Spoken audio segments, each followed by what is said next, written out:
오늘은 우리가 지난 한 달간 살펴보았던 요나서를 마무리하는 시간을 갖습니다. 요나서 4장을 통해서 또한 지난 시간 동안 들었던 모든 말씀들을 통해서 우리에게 하시는 그 하나님의 말씀과 또 은혜가 가득한 삶을 살아내는 우리 모두가 되기를 소망합니다. 우리는 지난주에 건성으로 그 하나님의 말씀을 전했지만 그것을 귀담아 듣고 하나님 앞에 돌아왔던, 그래서 금식하며 회개해서 결국 용서를 받았던 니느웨 사람들에 대한 이야기를 들었습니다. 지금 하나님은 그들의 기도를 들어주셔서 그들을 멸망시키지 않았습니다. 니느웨 사람들은 하나님이란 신 앞에 돌아와서 무릎을 꿇어 용서를 받게 되어 살아갈 수 있는 기쁨을 얻게 되었고, 하나님은 사랑하는 백성들을 심판하지 않으시는 그 기쁨을 지금 함께 누리고 있습니다. 그러니까 이 니느웨 성 안에는 모든 사람들이 다 기뻐하고 있다라는 거죠. 딱 한 사람만 빼고. 이 사람은 입이 잔뜩 부어 있습니다. 입을 내밀고 삐죽삐죽 거리면서 불편한 티를 내며 걸어갑니다. 모두가 다 구원받은 것에 대해 감사함을 고백하고 있는데 이 사람은 굉장히 불편한 티를 내며 걸어갑니다. 왜냐하면 이 상황이 이해가 되지 않기 때문입니다. 하나님께서 심판을 거두신 이 사건이 도무지 받아들여지지 않기 때문이었죠. 이렇게 불편한 기색을 보이며 분노하고 있는 사람은 바로 선지자 요나입니다. 여러분, 선지자는 어떤 일을 하는 사람이죠? 잘못된 사람들 앞에 가서 하나님의 말씀을 전하며 그가 죄에서 돌이키도록 하는 역할을 하는 게 선지자이죠. 그리고 그 말씀을 받아들여서 돌아와서 구원을 경험한 사람들을 보며 감사하고 기뻐해야 되는 사람이 선지자, 그리고 요나의 역할이었습니다. 그런데 요나는 기뻐하지 않습니다. 완전히 다른 모습을 보여줍니다. 죄인을 용서하신 사건에 분노합니다. 그리고 이렇게 고백합니다. 내가 이걸 도저히 받아들일 수 없으니 차라리 날 죽여주세요 라고 하나님께 요청합니다. 여러분, 요나는 왜 이렇게 분노하고 있을까요? 왜 이렇게 도를 넘는 그런 말을 하고 있을까요? 굉장히 실망했기 때문입니다. 그가 생각하는 하나님의 정의는 바뀌어서는 안 되고 하나님의 공의는 반드시 실현되어야만 했습니다. 죽음을 대가로 치른다 할지라도 그 공의는 멈춰서는 안 되었습니다. 삶보다 죄인이 돌이켜 새로운 생명을 얻는 것보다 하나님의 공의가 실현되는 게 먼저다라고 그는 생각하고 있었던 거죠. 우리 요나서 1장, 그때 요나의 모습을 한번 생각해 볼까요? 풍랑을 만나 배가 부서지고 뒤집혀지기 일보 직전에 요나가 뭘 하고 있었죠? 네, 배 윗바닥에서 잠을 자고 있었습니다. 올라와서 제비를 뽑아서 이 모든 풍랑의 이유가 자신이라는 것이 드러났을 때 그는 이렇게 이야기를 하죠. 내가 모시는 신의 말씀을 듣지 않아서 이런 일이 일어났어요. 굉장히 당당하게 이야기합니다. 왜요? 그는 내가 지금 죽어서 니느웨라는 그 도시가 지도에서 지워질 수만 있다면 그것으로 족하다라고 생각했기 때문이에요. 나 하나 희생해서 내 조국이 구원을 경험할 수 있다면 내 목숨을 기꺼이 바칠 수 있다라는 마음이 그에게 있었다라는 거죠. 그러니까 하나님의 삶, 하나님의 말씀, 그 정의, 하나님의 구원 계획보다 내가 죽어 우리 민족, 내 조국이 구원을 경험하는 게 더 낫다라고 생각한 거죠.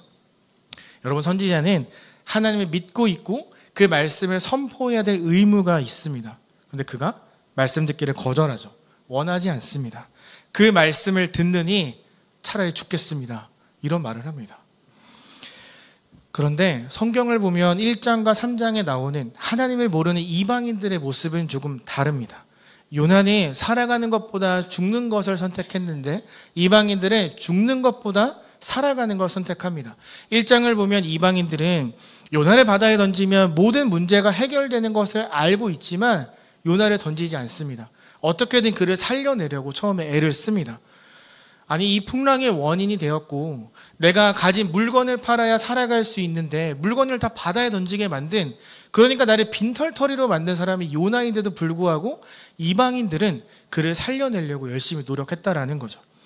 3장의 이방인들은 외국인 선지자가 건성으로 전한 말씀을 듣고 회개하며 하나님 앞에 무릎을 꿇습니다. 이 당시에 아수르란 나라가 이스라엘을 점령했습니다.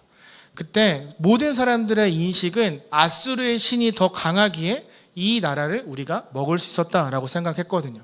그러니까 우리가 믿는 신보다 더 열등하고 나약하고 보잘것없는 신이 너희를 멸망시킬 것이다 라고 이야기를 했는데, 아수르 신에게 가서 구하지 않고 그 정말 열악한 미약한 히브리 신에게 무릎을 꿇고 사람들이 기도하고 있는 거죠. 죽는 것보다 살아나는 것, 하나님의 자비를 이방인들은 구하고 있었습니다. 이방인과 요나, 누가 하나님을 믿는 사람이고 누가 하나님을 믿지 않는 사람의 모습이라 생각하십니까? 얼핏 보면 이방인, 요나 이 주어를 빼고 보면 오히려 이방인들이 더 하나님을 믿는 사람들처럼 보입니다. 하나님의 자비를 구하고 은혜를 원하고 있기 때문이죠. 그런데 먼저 그 은혜와 그 자비를 경험한 사람은 하나님의 은혜를 원하지 않고 있습니다. 오히려 죽기를 바라고 있습니다. 4장 1절을 보면 요나의 심리 상태가 드러나고 있는데, 우리 성경에는 굉장히 간단하게 표현되어 있습니다. 요나가 매우 싫어하고 성내며. 그런데 히브리어로 보면 6가지 단어가 사용되었는데 그 중에 4가지 단어가 요나의 심리 상태를 말합니다. 어떻게 표현되어 있냐면 나빴고 매우 나빴다. 그러니까 다른 말로 불쾌하다는 거예요. 그 불쾌함이 머리 끝까지 치솟아서 난 하나님이 보이지 않아. 내가 하나님의 말씀을 듣는 것보다 차라리 죽는 게 나아요 라는 것이 1장 요나의 마음이라는 거죠. 그리고 2절에서 이렇게 이야기를 합니다. 내가 이렇게 될 줄 알았습니다. 내가 그래서 안 온다고 했잖아요. 도대체 어떻게 내 예상과 빗나가질 않습니까? 하나님은 참 은혜로우시고 자비로우시네요. 노하기를 더디하시고 매우 인자하신 분이시네요. 제가 잊고 있었어요. 그냥 절 죽여주세요. 이렇게 사는 게 의미가 없어요 라고 이야기를 합니다. 불쾌한 감정을 그대로 드러내며 하나님을 조롱하고 있는 거죠. 지금 요나가 말하고 있는 하나님은 자비롭고 은혜롭고 노하기를 더디하시며 인자와 진실이 많은 하나님이라, 이 말은 출애굽기 34장 6절에 기록되어 있습니다. 그리고 그 바로 뒷절을 보면 이렇게 표현합니다. 인자를 천대까지 베풀며 악과 과실과 죄를 용서하리라. 그러나 벌을 면제하지는 아니하고 아버지의 악행을 자손 3, 4대까지 보응하리라. 그러니까 자비롭고 은혜롭고 노하기를 더디하며 인자와 진실이 많으신 하나님은 죄를 용서하시긴 하지만 그에 대한 벌을 면제하지 않는다라고 말씀하고 있는 거죠. 34장 6, 7절을 함께 보아야만 합니다. 그런데 요나는 7절을 생략합니다. 그가 뒷이야기를 몰랐기 때문일까요? 그가 출애굽기의 내용을 몰랐기 때문일까요? 아닙니다. 의도적으로 빼고 있는 겁니다. 죄를 용서하시는 하나님을 인정하고 싶지 않았던 거예요. 죄를 용서하지만 벌을 면제하지 않으시는 하나님이란 것도 알고 있었지만 지금 그에게 중요한 건 그것이 아닙니다. 그냥 내가 너무 불쾌합니다. 내가 너무 화가 납니다. 그래서 하나님이 어떤 하나님이건 간에 나는 상관하지 않을게요 라는 그 마음만 있는 거예요. 그래서 일부러 뒷이야기를 빼고 하나님을 조롱하듯 이야기합니다. 여러분 혹시 감정에 휩싸여 보셨던 적 있나요? 막 감정이 올라오면 어떻게 되죠? 아무것도 안 보이죠. 일단 이 화를 막 털어내야 되잖아요. 앞에 있는 사람에게 막 쏟아내고 상처를 주잖아요.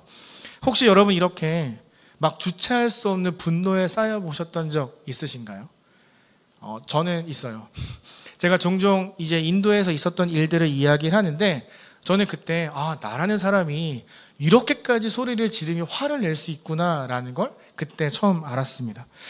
제가 이제 인도에 갈 때 휴대폰을 하나 가져갔는데 이제 그곳엔 전기가 이제 원활하게 공급되지 않아서 모든 전자기기들이 금방 고장이 납니다. 휴대폰이 고장이 났는데 이걸 다시 사자니 너무 비싸고 이게 없으니 연락이 안 돼서 부모님이 걱정하시고 그래서 고민하고 있었는데 제 친구가 제 생일을 맞이해서 본인이 쓰지 않는 갤럭시 탭을 보내주겠다라고 이야기를 했습니다. 그래서 그 친구가 보내줬습니다. 그런데 한 달이 다 돼가도록 오지 않았습니다. 그리고 어느 날 저에게 하나의 소환장이 도착했습니다. 당신이 지금 기계를 불법 유통하다 걸렸으니 우체국에 와서 소명하시오. 갔습니다. 저보다 더 등치가 큰 사람이 저를 구석으로 몰아세우더니 막 소리를 지르기 시작합니다. 그리고 종이와 펜을 저에게 쥐어주면서 내가 부르는 대로 받아 적어라 라고 이야기를 합니다. 너무 무서웠습니다. 말도 잘 안 통하는데 저보다 더 덩치 큰 사람이 덤벼드니까 일단 무서워서 종이와 펜을 받아서 불러주는 대로 받아 적었습니다. 그리고 그가 저에게 벌금을 내라 이야기합니다. 벌금을 냈습니다. 저 이제 다 해결된 줄 알고 저에게 탭을 주세요 라고 했더니 돌아가라. 내가 2주 후에 보내주겠다. 굉장히 찝찝했지만 그래도 뭐 공무원이니까 믿어야지 하는 마음으로 돌아왔습니다. 2달 동안 탭이 오지 않았습니다. 그래서 화가 너무 났습니다. 우체국에 다시 찾아가서 문을 탁 열고 들어갔습니다. 그 사람이 그 자리에 없는 거예요. 이 사람 어디 갔냐고 물어봤더니 제가 낸 벌금으로 가족여행을 갔다라고 이야기를 합니다. 너무 화가 났습니다. 아니, 나 지금 속인 거냐고, 저 사람이 나에게 사기친 거냐고 화를 냈더니 이 사람들이 네가 바보야 라고 이야기를 하더라고요. 거기서 뚜껑이 확 열렸습니다. 너네 다 공범이라고, 어떻게 공무원들이 이럴 수 있냐고 화를 막 내고 있는데 너무너무 시끄러웠던지 우체국장님이 나왔습니다. 그리고 저를 데리고 국장실로 들어갔습니다. 전 국장실에 들어가자마자 도망치고 싶었습니다. 얼굴이 정말 화끈거려서 버틸 수가 없었습니다. 왜인 줄 아세요?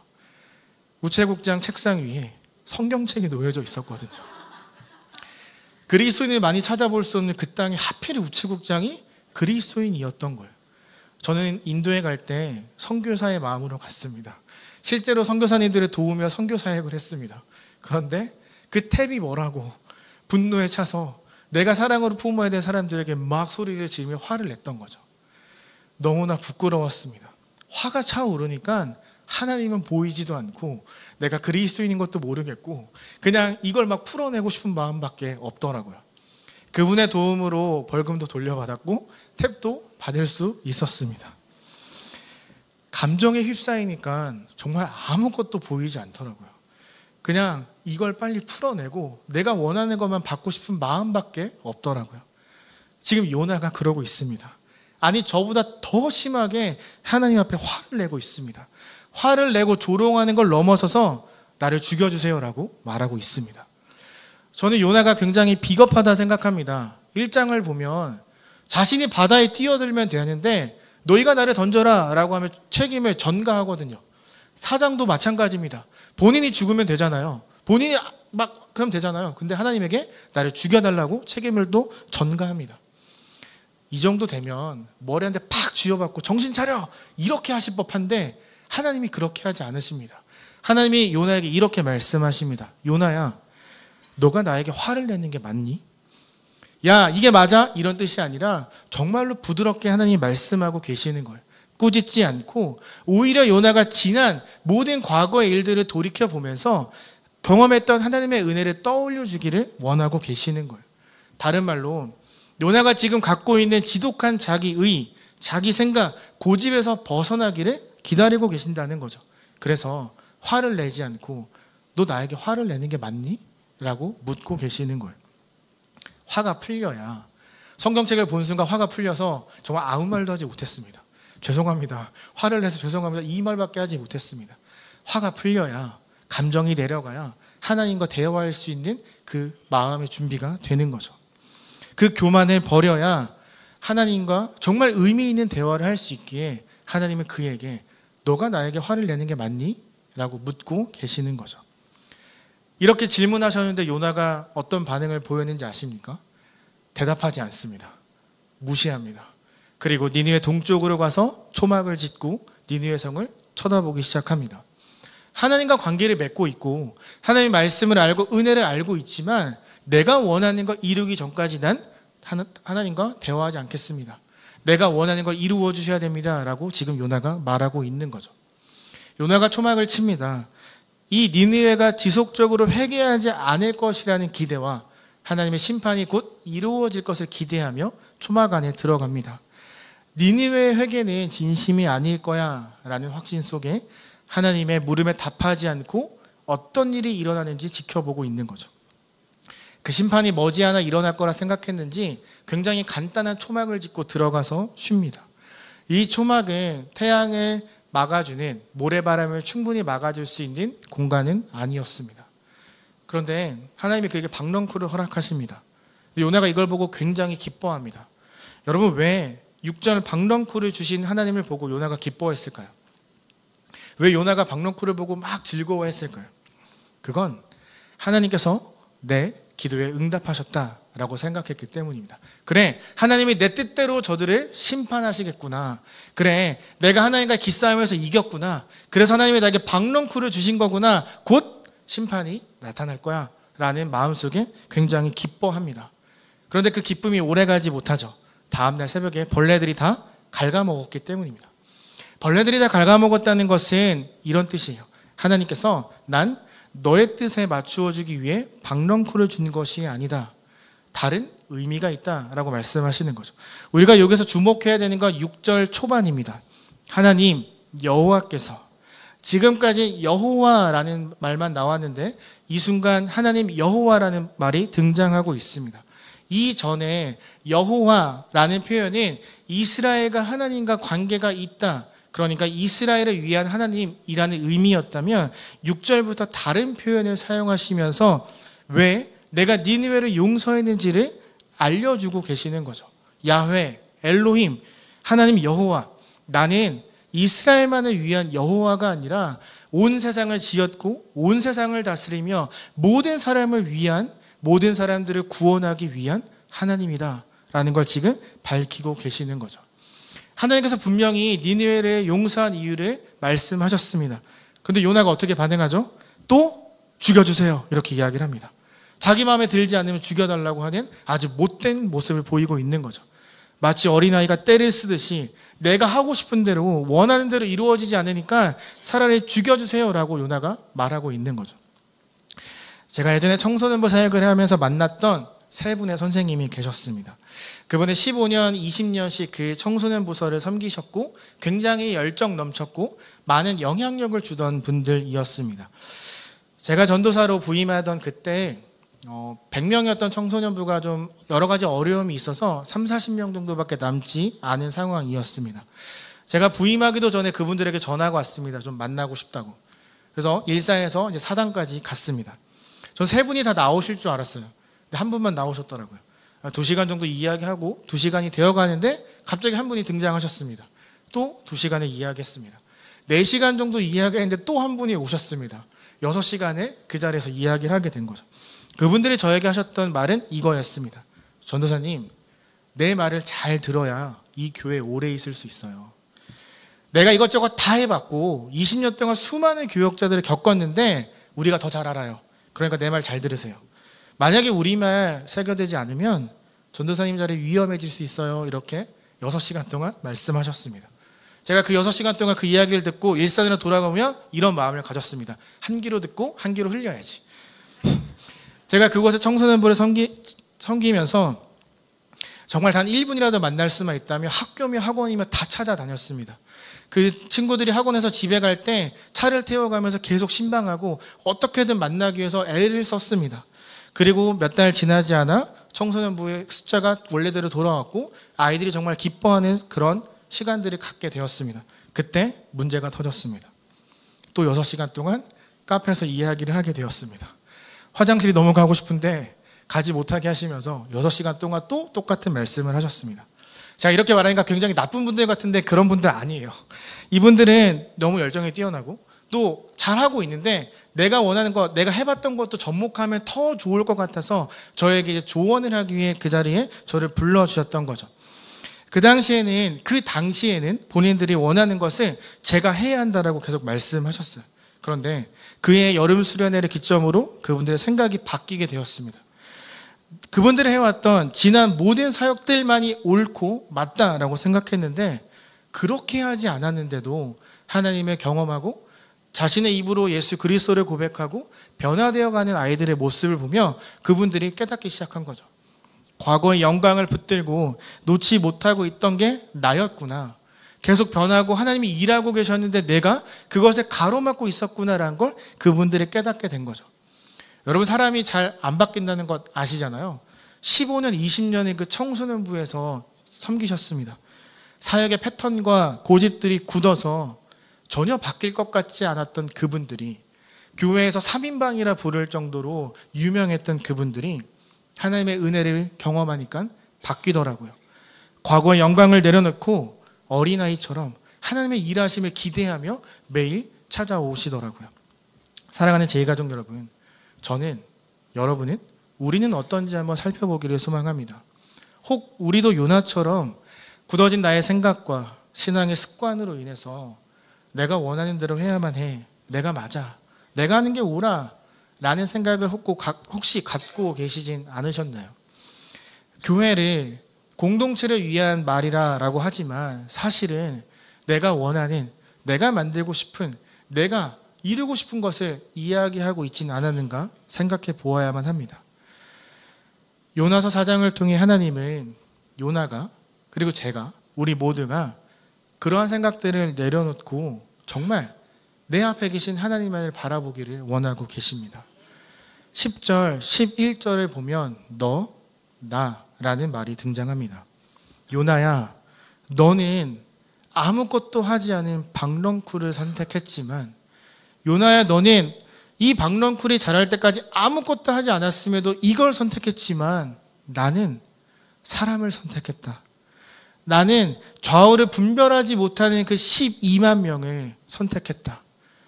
너가 박넝쿨을 사랑하든 나도 그들을 사랑한다. 내가 어찌 그들을 아끼지 않겠느냐.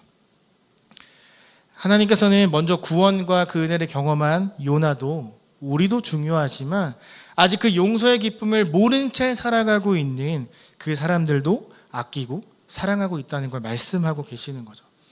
그러니까 하나님의 구원은 요나만을, 저만을, 우리만을 위한 것이 아니라고 분명히 말씀하고 계시는 거예요.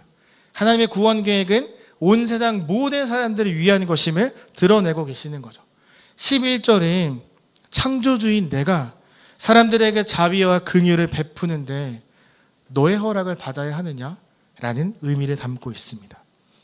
하나님께서 우리를 먼저 선택해 구원하셨던 것처럼 아직 예수님을 모르는 사람들을 구원하기 위해 계획하셨고 준비하셨고 이루어 나가고 계신다고 말씀하시는 거죠. 제가 처음에 요나서 4장을 설교해야 된다는 거 알았을 때 굉장히 낙심했습니다. 왜냐하면 요나서는 결말이 없거든요. 요나가 그래서 돌이켜서 돌아왔더라 라고 하면 얼마나 좋아요. 그런데 그런 내용이 없습니다. 요나가 돌이켰는지 혹은 이렇게 때를 쓰다가 죽어 하나님 앞에 갔는지 우리는 알 수 없습니다.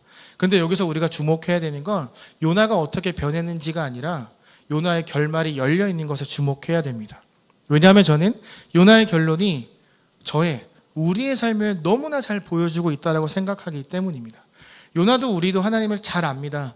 하나님을 찬양하고 예배하고 말씀을 묵상하며 기도합니다. 그리고 받은 은혜대로 살아가려고 노력합니다. 나는 은혜대로 살 거야 라고 고백하기도 합니다. 하지만 그러지 못할 때가 좀 더 많습니다. 우리는 여전히 내 고집과 생각들을 의지하며 살아갈 때가 많다는 거죠. 저는 이 요나서의 열린 결말이 저에게 이렇게 말하는 것 같습니다. 휘석아, 너의 의와 고집 그리고 생각을 끊어낼 수 있겠니? 그걸 끊으려면, 그걸 내려놓으려면 굉장한 어려움과 괴로움이 따라올 텐데 나를 위해 기꺼이 그걸 할 수 있겠니? 라고 말씀하시는 것만 같습니다.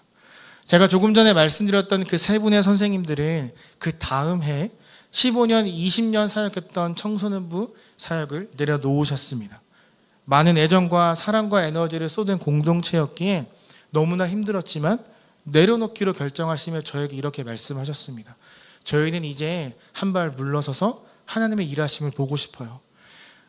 이게 나의 전부였고 내가 말하는 게 옳다라고 생각했는데 이젠 하나님이 일하시는 걸 보고 싶어요.